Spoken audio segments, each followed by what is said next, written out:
नमस्कार दोस्तों, मैं एडवोकेट विष्णुधारी सी लीगल चैनल में आप सभी दर्शकों का स्वागत करता हूं।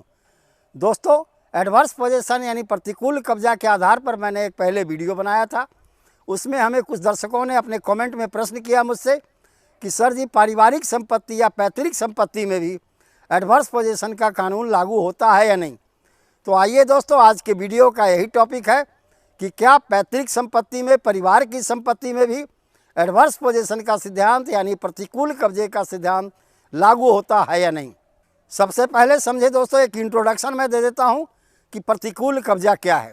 दोस्तों, अगर किसी की ज़मीन है और कोई दूसरा व्यक्ति उसके ज़मीन को उसकी जानकारी में बलपूर्वक कब्जा कर ले और अस्थायी रूप से 12 साल तक निर्विवाद रूप से रहे और इस बीच में उस जो ज़मीन का मालिक कहीं पर किसी भी न्यायालय में कोई केस न करे, तो कब्जाधारी 12 साल के बाद उस ज़मीन का मालिक बन जाता है। इसके कुल 5 तत्व हैं दोस्तों।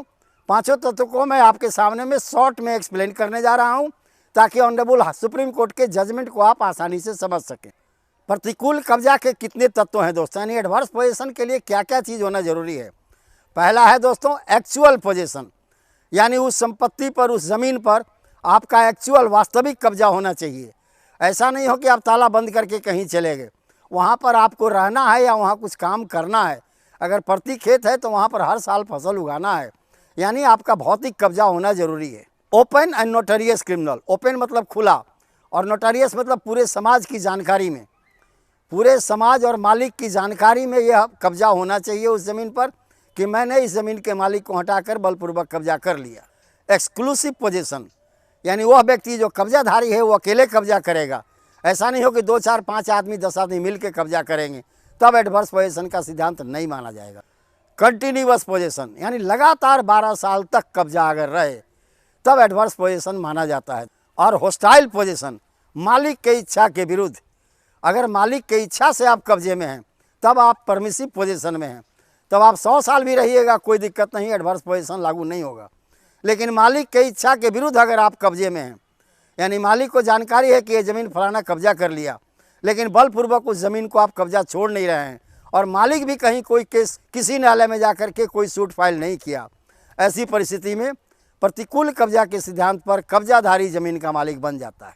अब आइए दोस्तों, हम समझते हैं ऑनरेबल सुप्रीम कोर्ट के जजमेंट से कि पारिवारिक संपत्ति में प्रतिकूल कब्जा का सिद्धांत लागू नहीं होता। इसके लिए हम सबसे पहले उस केस को समझें। नन जे गौड़ा बाई बनाम राम जे गौड़ा, नन जे गौड़ा बाई जो लीगल रिप्रेजेंटेटिव के द्वारा सूट फाइल किए हैं, बनाम रामजे गौड़ा, यह 2017 का ऑनरेबल सुप्रीम कोर्ट का जजमेंट है।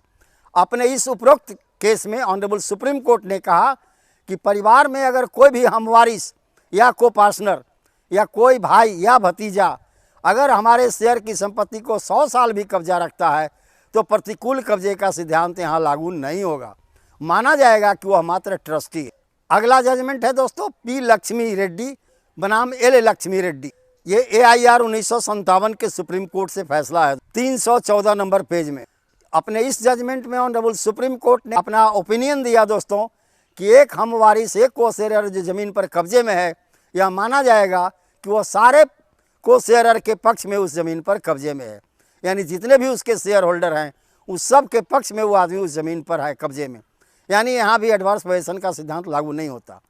अब अगले जजमेंट की ओर चले दोस्तों। अन्ना साहब बापू साहब पाटिल बनाम बाला साहब बापू साहब पाटिल, ये AIR 1995 का ऑनरेबल सुप्रीम कोर्ट का केस है दोस्तों। अपने इस जजमेंट में ऑनरेबल सुप्रीम कोर्ट ने कहा कि अगर 100 साल तक का लंबा पीरियड भी बीत गया है किसी भी हमवारिस को ज़मीन पर कब्जा रखते हुए, यानी कोई भी शेयर होल्डर अगर ज़मीन पर 100 साल से भी कब्जे में है, फिर भी वहाँ पर एडवर्स पोजेसन का सिद्धांत लागू नहीं होगा।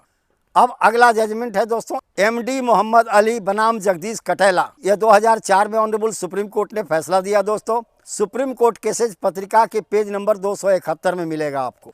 अपने इस जजमेंट में भी ऑनरेबल सुप्रीम कोर्ट ने हेल्ड किया कि काफ़ी लंबे समय तक ज़मीन पर कब्जा रखने के बाद भी आप उस ज़मीन के एडवर्स पोजेसन के आधार पर मालिक नहीं हो सकते, आप मात्र एक ट्रस्टी हैं, उसमें अन्य भाइयों का भी हिस्सा है और उसका हिस्सा सब दिन रहेगा। अब प्रश्न उठता है दोस्तों कि एडवर्स पोजेसन के आधार पर किसी हमवारिस का कब कब्जा होगा, किसी शेयर होल्डर का या आपके परिवार के किसी व्यक्ति का कब से माना जाएगा कि एडवर्स पोजेसन के आधार पर वो ज़मीन का मालिक हो गया। दोस्तों इसके लिए ऑनरेबल सुप्रीम कोर्ट के एक जजमेंट है विद्या देवी बनाम प्रेम प्रकाश, जो 1995 या 1995 का जजमेंट है। इस जजमेंट में ऑनरेबल सुप्रीम कोर्ट ने 3 महत्वपूर्ण तत्वों को या 3 महत्वपूर्ण फैक्ट को इंगित किया, जो यह बताता है कि अगर कोई परिवार का सदस्य अगर दूसरे परिवार के हिस्से की ज़मीन पर कब्जा किए हुए रह जाता है तो 12 साल के बाद उसका उस संपत्ति का मालिक हो जाता है। तो ये कब होगा दोस्तों, इसके बारे में ये 3 बिंदु ऑनरेबल सुप्रीम कोर्ट के द्वारा निर्धारित की गई है। पहला बिंदु है दोस्तों डिक्लेरेशन ऑफ हॉस्टाइल एनिमस, यानी यह तुम्हारा संपत्ति है लेकिन हम तुम्हारा कब्जा नहीं छोड़ेंगे। एक परिवार या एक भाई दूसरे भाई को कह दिया कि यह संपत्ति अब तुम्हारा है लेकिन तुम्हारा नहीं रहा, आज से इस संपत्ति का मालिक मैं हूँ।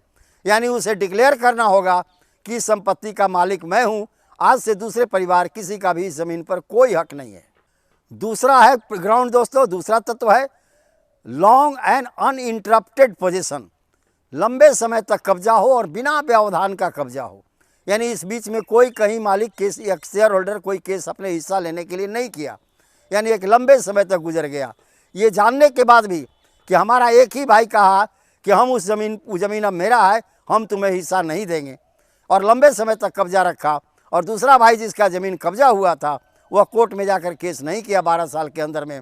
ऐसी परिस्थिति में एडवर्स पोजीशन के आधार पर वह कब्जाधारी भाई ज़मीन का मालिक बन सकता है। तीसरा पॉइंट है दोस्तों exercise the right of exclusive position openly, यानी उस ज़मीन पर अपना व्यक्तिगत अधिकार, व्यक्तिगत कब्जा दुनिया की जानकारी में हो कि हाँ ये दूसरे भाई को हिस्सा नहीं दिया और बलपूर्वक उसके ज़मीन पर कब्जा किए हुए है। लेकिन अगर दूसरा भाई 12 साल तक कोई केस कहीं नहीं करता, ऐसी परिस्थिति में निश्चित तौर पर एडवर्स पोजीशन के आधार पर कब्जाधारी भाई उस ज़मीन का मालिक बन जाएगा। तो दोस्तों आप समझ गए होंगे कि एडवर्स पोजीशन क्या है। एडवर्स पोजीशन के आधार पर क्या परिवार का कोई सदस्य उस ज़मीन का मालिक बन सकता है, और उस ज़मीन का मालिक अगर एडवर्स पोजीशन के आधार पर बन सकता है तो उसका आधार क्या है। तो धन्यवाद दोस्तों। अब विशेष अगले वीडियो में, अगर मेरा यह वीडियो आपको पसंद आया तो आप इसे लाइक करें, सब्सक्राइब करें और शेयर करें। धन्यवाद।